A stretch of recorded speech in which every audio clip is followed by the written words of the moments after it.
Saha expo 2026-এ তুরস্ক উন্মোচন করলো এক অবিশ্বাস্য জিনিস। অনেকে হয়তো ইতিমধ্যেই নিউজটি দেখেছেন। সেটি হচ্ছে তুরস্কের প্রথম ইন্টারকন্টিনেন্টাল ব্যালিস্টিক মিসাইল, যার রেঞ্জ বলা হচ্ছে 6000 কিলোমিটার প্লাস। তো আজকের ভিডিওতে আমরা আলোচনা করব তুরস্কের এই ইন্টারকন্টিনেন্টাল ব্যালিস্টিক মিসাইলের সব রকম অ্যানালাইসিস নিয়ে। সাথে আলোচনা করব সাহা এক্সপোতে আরো উন্মোচনকৃত টার্বোফ্যান ইঞ্জিন এবং আরো উন্মোচনকৃত বিভিন্ন অস্ত্রগুলো নিয়ে। আসসালামু আলাইকুম ওয়া রাহমাতুল্লাহি ওয়া বারাকাতুহু। সাহা এক্সপো 2026-এ তুরস্কের উন্মোচনকৃত ব্যালিস্টিক মিসাইলটির নাম দিয়েছে তারা ইলদিরিম হান বা ইলদিরিম খান, যা কিনা সুলতান ইলদিরিম বেয়াজিতের নামে নামকরণ করা হয়েছে। সুলতান প্রথম বেয়াজিদকে ইলদিরিম উপাধি দেয়া হয়েছিল, যার অর্থ হচ্ছে বজ্রপাত। আর এই ইন্টারকন্টিনেন্টাল ব্যালিস্টিক মিসাইলটি যেন একটি বজ্রপাতের মতো আকাশ ভেঙে আঘাত হানবে, এমন বোঝাতে এটির নামকরণ করা হয়েছে ইলদিরিম হান। এটির রেঞ্জ হচ্ছে 6000 কিলোমিটার, যা তুরস্কের এখন পর্যন্ত তৈরিকৃত মিসাইলগুলোর ভিতরে সর্বোচ্চ রেঞ্জের। এর আগে টাইফুন ব্লক 4 এর সর্বোচ্চ রেঞ্জ ছিল 2200 কিলোমিটার বা 2000 কিলোমিটারের মতো। এই ইলদিরিম হান মিসাইলটি তৈরি করেছে তুরস্কের প্রতিরক্ষা মন্ত্রণালয়ের রিসার্চ ডেভেলপমেন্ট সেন্টার। এটি ম্যাক 9 থেকে 25 গতিতে আঘাত হানতে সক্ষম, যা অবশ্যই হাইপারসনিক গতির সমতুল্য। যার মানে এটি শব্দের গতির 9 গুণ থেকে 25 গুণ গতিতে আঘাত হানতে সক্ষম, এবং এটি 3000 কেজি পর্যন্ত ওয়ারহেড বা পেলোড বহনে সক্ষম। এটি 4টি রকেট ইঞ্জিন দ্বারা পরিচালিত, এবং ফুয়েল হিসেবে এখানে নাইট্রোজেন টেট্রা অক্সাইড তরল জ্বালানি ব্যবহার করা হবে। এর আগে টাইফুন ব্লক 4, বোরা ও ইলদিরিম ফ্যামিলির মিসাইলগুলোতে সলিড ফুয়েল ইউজ করে চালিত হয়েছিল, কিন্তু এখানে তরল ফুয়েল ব্যবহার করায় একটু বেশি সময় লাগলেও এটি থার্স্ট কন্ট্রোল বা পেলোড অপটিমাইজেশনের ক্ষেত্রে অনেক বেশি কার্যকারী হবে।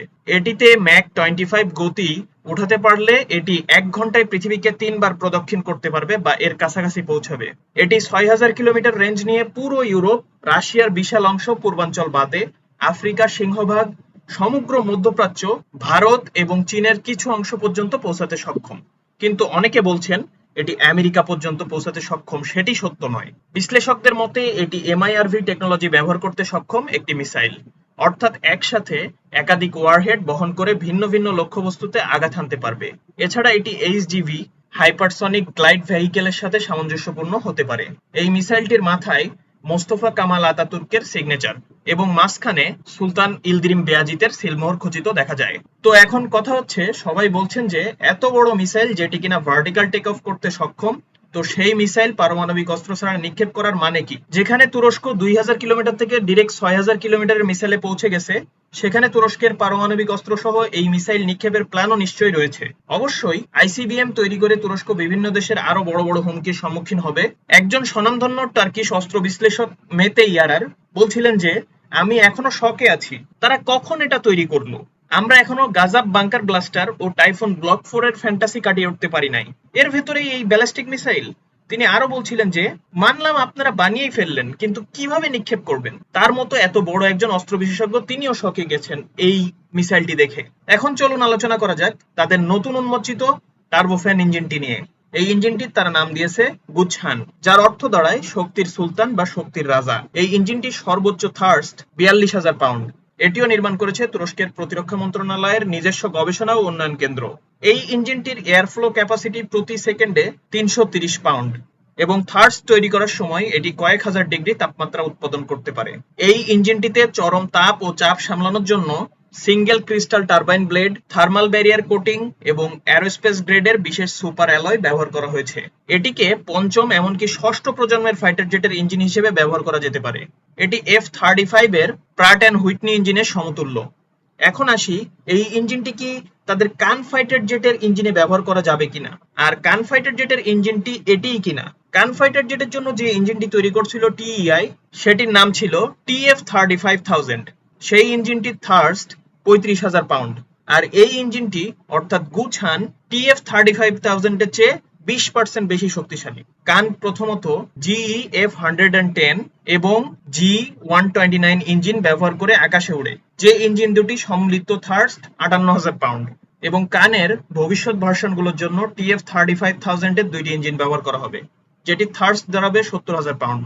আর গুছহান ইঞ্জিনটি ব্যবহার করলে দুটি ইঞ্জিন মিলিয়ে এর থার্স্ট দাঁড়াবে 84,000 পাউন্ড, যা এটিকে F-22 র্যাপটরের মতো শক্তিশালী করবে, এর চেয়ে বেশি শক্তিশালী করে তুলতে পারবে এমনকি। কিন্তু মূল প্রশ্ন হচ্ছে, এই ইঞ্জিনটি কি কানে ইন্টিগ্রেট করা সম্ভব হবে কিনা, কানের ডিজাইনের কারণে এই ইঞ্জিনটি কানে ইন্টিগ্রেট করা পসিবল হবে কিনা। তো এখন আসলে এগুলো সব অপেক্ষার বিষয়, দেখা যাক এই ইঞ্জিনটি কানে ইন্টিগ্রেট করতে পারে কিনা তারা, অথবা সেই অনুযায়ী কানের ডিজাইন চেঞ্জ করে কিনা তারা।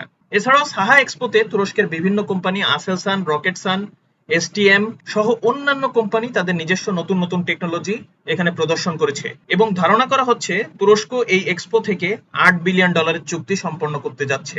এছাড়াও নতুন বাইকারের ক্যামিকেজি ড্রোনগুলোও এখানে এই এক্সপোতে স্থান পেয়েছে। আরেকটি ড্রোন সম্পর্কে এখানে একটু বর্ণনা করে রাখি, সেটি হচ্ছে এসটিএম কোম্পানির কুসগুন।